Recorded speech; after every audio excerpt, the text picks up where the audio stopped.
Welcome to TESOL Bytes, where we serve you GIS in small bites.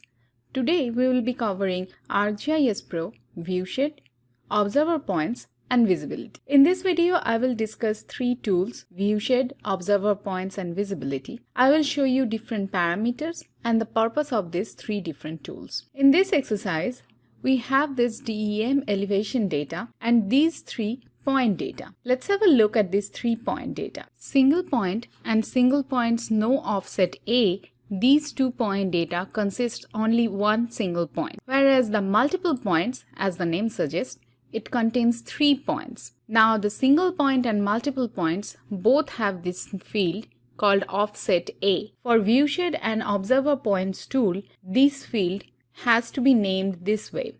Otherwise, these two tools won't be able to read it. This field indicates any added elevation to the point. We will start with Viewshed. Viewshed determines the raster surface locations visible to a set of observer features.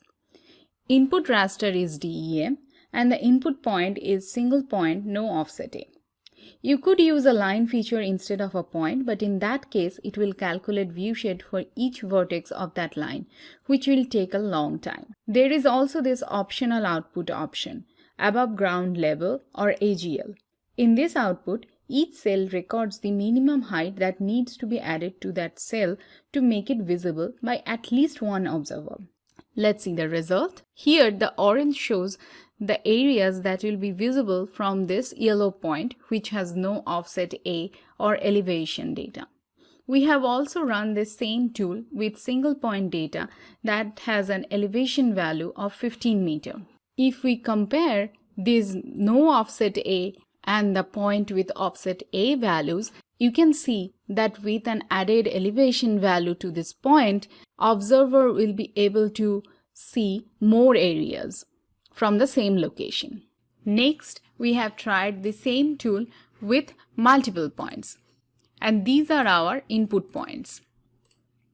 And this is the result. If you see the attribute table, it simply says that which area is visible by how many points. However, it does not specify which point. Now for that, we need the Observer Points tool. The Observer Points tool looks similar to Viewshed. We are going to run it with multiple points and the same DEM. Here is the result.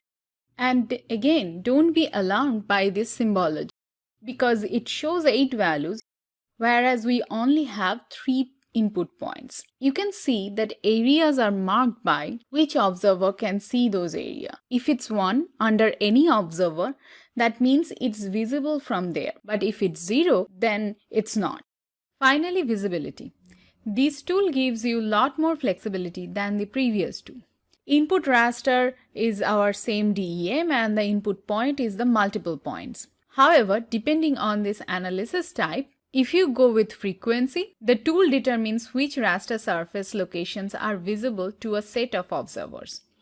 But if you choose observers, it identifies which observers are visible from each raster surface location. You can also have more control with these observer parameters. Surface offset adds a vertical value to each cell. The observation elevation defines the surface elevation of the observer points or vertices. Observer offset is same as our offset A.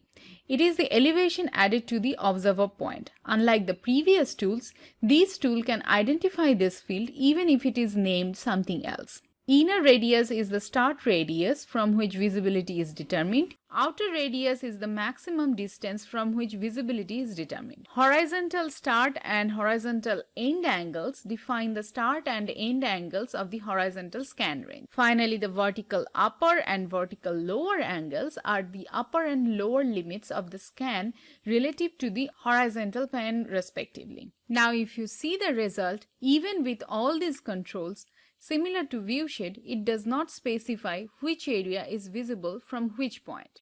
To recap, in this video we discussed 3 tools: Viewshed, Observer Points, and Visibility. We saw that visibility is a better option than Viewshed as it gives the user more control and flexibility. However, if the goal is to determine exactly which area is visible from which point, then Observer Point is the better option. I think this is a great stopping point. This has been TESSELbytes, where we serve you GIS in small bites. Thank you for watching, and please be sure to visit us at www.tessellations.us. Also, subscribe and ring that bell.